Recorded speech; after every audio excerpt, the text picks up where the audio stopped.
Hi, my name is Francisco Rebar and I'm a pharmacist.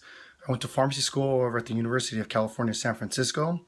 Recently just completed my first year general practice residency pharmacy over at Stanford, and now I'm on my way over to Johns Hopkins to complete a PGY2 in critical care. I first came into contact with Nancy when I was first year over at UCSF, and then I also spent a lot more time with her during my fourth year. To be perfectly honest, if it wasn't for Nancy, I don't think I'd be going out to Johns Hopkins.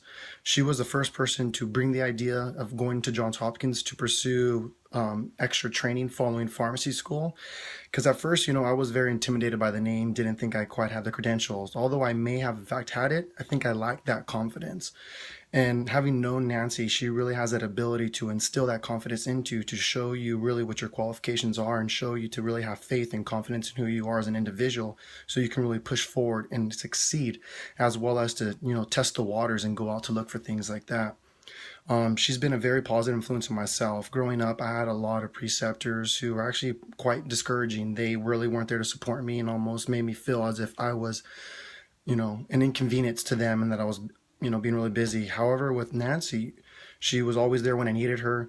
She offered me her cell phone, private email contact, and I feel like I never was inconveniencing her. And I always really felt like she was always looking in the best interest of myself. And I really remember at the time when I was applying for residency school for residency, that is the first time around, she was there with me to work on my CV as well as on my letters of intent. What I really admired about that time is that she was really honest with me. She didn't sugarcoat anything, and she told me where my areas of improvements were. One in particular being writing, and I think spending time with her and really working on that really helped out. So that really stands out, and for that I thank her because I really carried over to all things in life. Now, like I said, I'm on my path going over now to Hopkins, and I don't think it would have been possible without her. She brought the idea to me, and even to this day now, she's still there working with me. I remember when I was trying to decide my options about what would have been the best residency program to go into, and we talked on the phone, and she really helped me out, pros and cons. And her having had training there, though, she wasn't biased towards that. She really was looking out in the best interest of myself. So to me, that really shows her as being a great preceptor in that regards.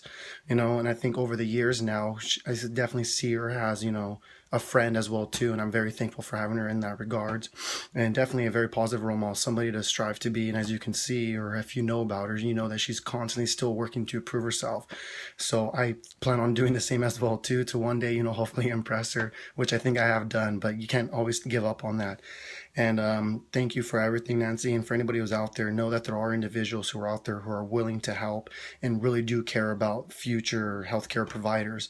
Yeah, we may have come from a lot of struggles like myself, but it's finally good to know when you finally met someone out there who really wants to help you out, because it sure shows you that there's good people out there who really want, there to be a better health program out that road too, and doing the best that they can to help future students like ourselves grow into new practitioners. Thank you for everything, Nancy.